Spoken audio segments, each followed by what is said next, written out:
మన మనసు ఒక పొగరబోతు గుర్రం వంటిది. ఎటువంటిది? మనసు ఒక పొగరబోతు గుర్రం.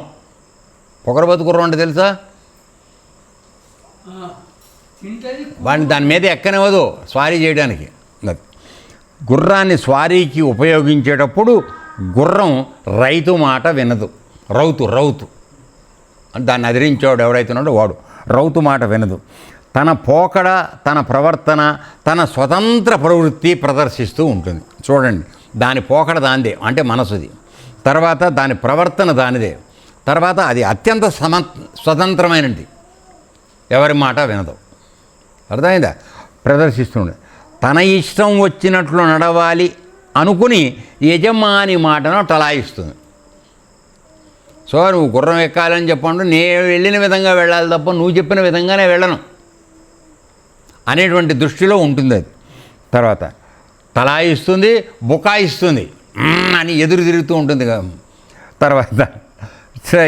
తర్వాత రౌతును కింద పడేయాలని కూడా చూస్తుంది. డ్యాన్స్ చేస్తుంది, అది గజల గుర్రంలాగా డ్యాన్స్ చేసి వాడిని కింద పడేయడానికి ప్రయత్నం చేస్తుంది. తర్వాత అయినప్పటికీ యజమాని దానిని విడవకుండా అదిరించి, బెదిరించి, దువ్వి బాగా జూలు మీద ఇట్లా అని దువ్వుతూ ఉండాలి. దువ్వి తన స్వాధీనంలోకి తెచ్చుకొని దానిపైన స్వారీ చేస్తాడు. ఎంత తిప్పలు పడితే మనసు ఆ గుర్రం దోవలోకి వచ్చినట్టుగా ఇది మనస్సు దారిలోకి వస్తుందో చూడండి. అర్థమైందా? తర్వాత అదిరించాలి, బెదిరించాలి, తర్వాత నెమ్మదిగా దువ్వాలి. సో ఇవన్నీ చేస్తే కానీ అది తోవలోకి రాదు. తర్వాత అప్పుడు ఇన్ని పనులు చేస్తే నలుగురిలో విజయం సాధిస్తాడు. ఈ గుర్రాన్ని నేను అధిరోహించాను అని. అర్థమైందా? తిప్పలు పడిన తర్వాత.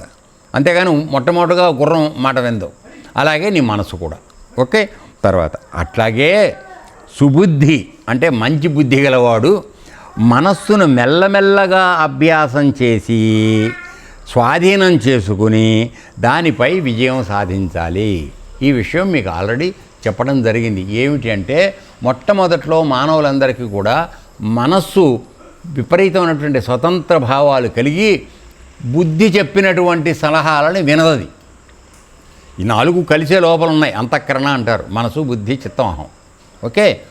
ఈ బుద్ధి అత్యంత బలహీనంగా ఉంటుంది. జ్వరం పడి టైఫాయిడ్ వచ్చిన పేషెంట్ లాగా ఉంటుంది మొట్టమొదట్లో. కానీ దురదృష్టం ఏంటంటే అటువంటి బలహీనమైన బుద్ధికి భగవంతుడి తోడ్పాటు ఉంది.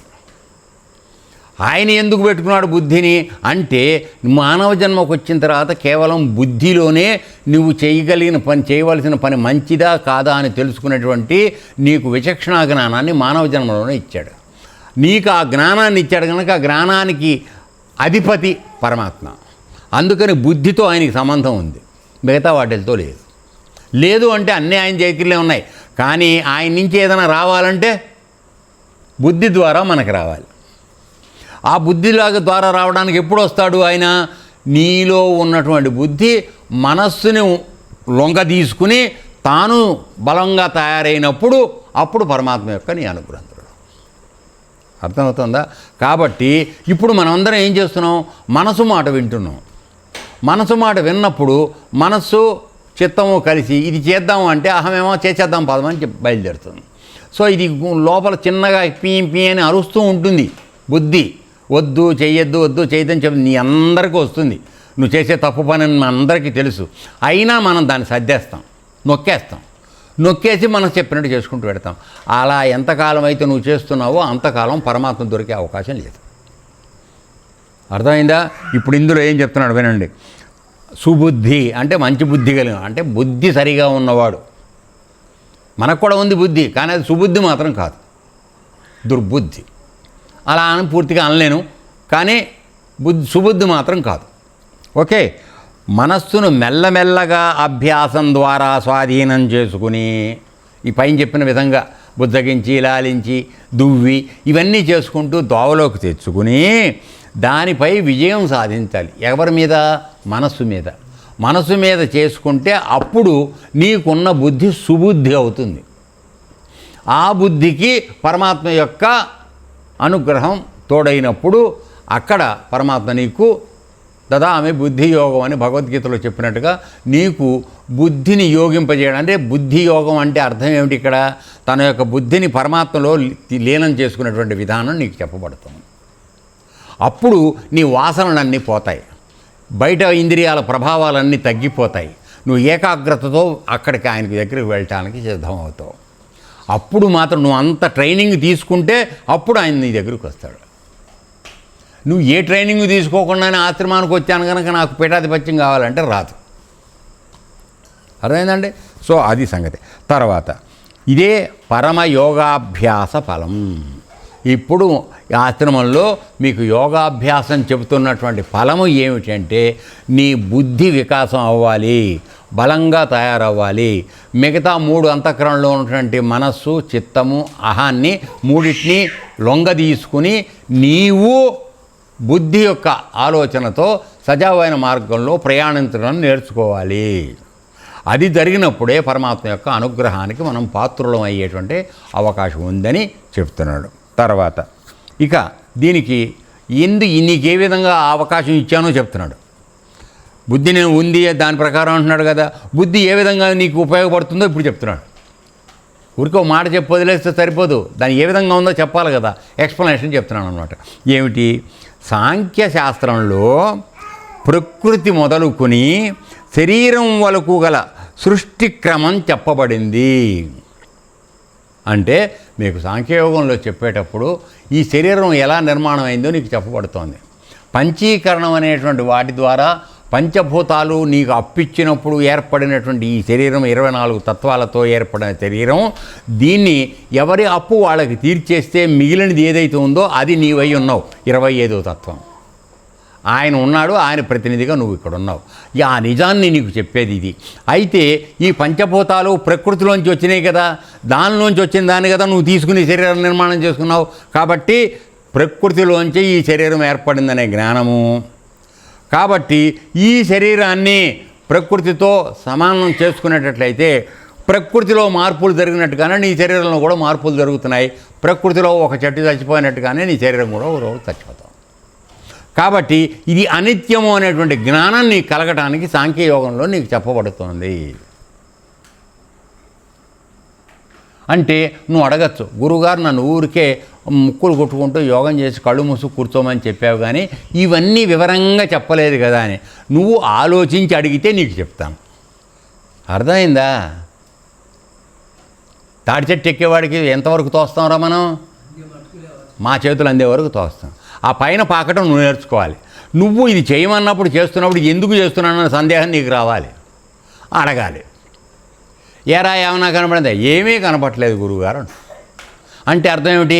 నీ మనసు ఏమాత్రం దాని మీద లగ్నం అవ్వటల్లా. ఏదో గురువుగారు ఏడుస్తాడు కనుక ఎదురుకుండా కూర్చుని కాసేపు ఇటిట్టా అని వెళ్ళిపోదామనే ఉద్దేశంలో ఉంటున్నాం. అలా వచ్చేస్తుందని మనం అనుకుంటున్నాం. ఇది అన్యాయం, అవ్వదు. ఎప్పుడు వస్తుందని చెప్పాడు? ఇప్పుడు నీకు సుబుద్ధిగా నువ్వు మారినప్పుడు వస్తుందని చెప్పాడు. మనసు ఆధీనంలో నువ్వు ఉన్నంతకాలం అది దొరకదు. అర్థమైందన్న? సో వీటన్నీ కూడా మూలం ఎక్కడుంది? సాంకేతిక యోగంలో నీకు చెప్పింది ప్రకృతి ఉంది. ఆ ప్రకృతి ఆయన అధీనంలో ఉంది. దానిలోంచి వచ్చినటువంటి పంచభూతాలు, వాటితో ఈ శరీరం ఏర్పడింది. కాబట్టి ఇది అది లింకు, 2 ఉండేవి కావు, మార్పుకు లోనయ్యేవి, అశ్వరమైనవి ఇవి. ఈ జ్ఞానాన్ని నువ్వు నీ యొక్క అవగాహనతో లోపల యోగం చేసేప్పుడు ఆలోచించాలి. అన్నీ నీకు చిన్నపిల్లాడికి అన్నం కలిపి నెయ్యి వేసి అది చేసి అన్నీ కలిపి పెట్టినట్టుగా నీకు 70 ఏళ్ళు వచ్చినా ఇదే చెప్పాలా? ఏరా నాన్న, నీకు ఇంతలా బుర్ర ఉంది కదా, చెట్టు కిందకి వెళ్ళంగానే ఇంతంత పెద్ద రాజకీయాలు మాట్లాడతావు కదా, మరి ఇదంతా ఆలోచించలేవా?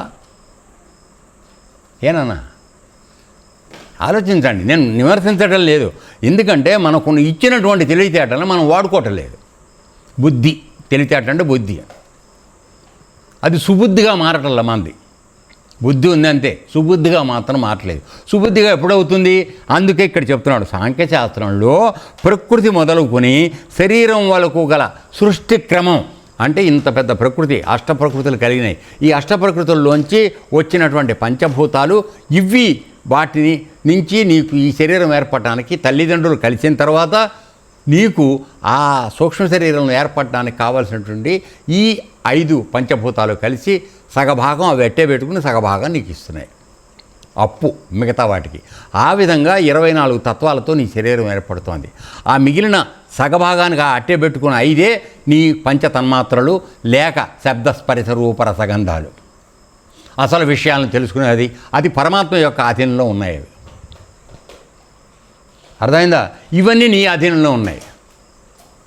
అయితే లోపల దాంతోపాటు బయట దాన్ని కూడా తీసుకెళ్ళి ఆయన దగ్గరికి నువ్వు పెట్టి సుబుద్ధిగా మారినప్పుడు అన్నీ నీకు కలిసి వస్తాయి. ఏ ప్రయత్నం చేయకుండా రావాలనుకోవడం మాత్రం అన్యాయం రాదు. Okay, right.